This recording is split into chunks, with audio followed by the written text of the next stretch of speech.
Pinakain ko ulit si Beauty ng wheat food, tapos nilagyan ko ng malunggay powder. Kasi konti lang yung nakain niya kanina.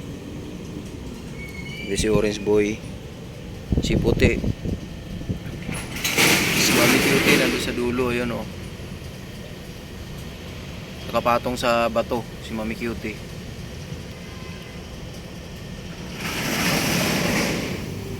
Sarado na yung store. At yun nga, dumating din yung aso ngayon. Nandito na kami sa labas. Puti, wag mo nang agawan yan. Kasi ang dami yung nakain kanina. Si Beauty, kunti lang nakain niya.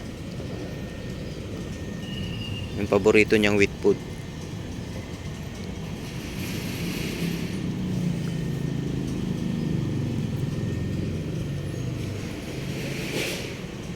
Dito na tayo sa labas kasi nandyan na yung aso.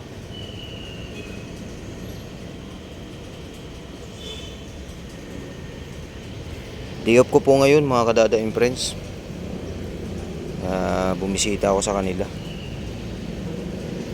Inantay ko yung pagdating ng aso. Nakakain na kayo kanina, Oris Boy. Ano lang yan, warm up lang yung nakain ni Beauty, kaya nagdagdag ako sa kanya. Sa inyo kanina marami yun, nakain nyo. Ayan nyo na si Beauty.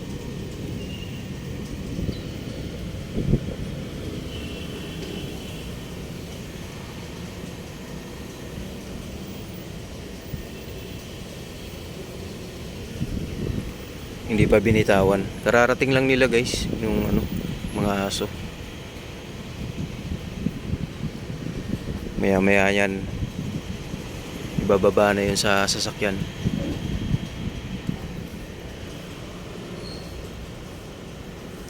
Sarap Beauty. May yan, may malunggay powder. Si Mami Cutie oh.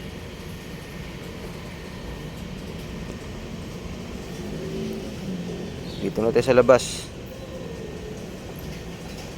Ayan na, binitawan na. Ayan na sila.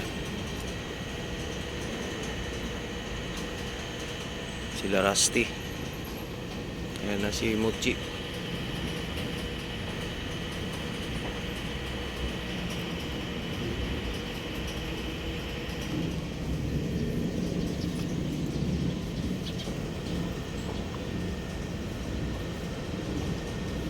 Very good, naubos niya.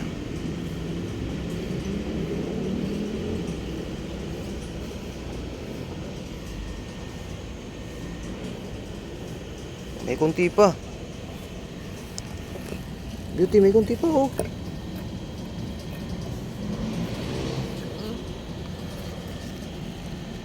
Yung problema niya sa ngipin niya talaga. Ubusin mo. Yan.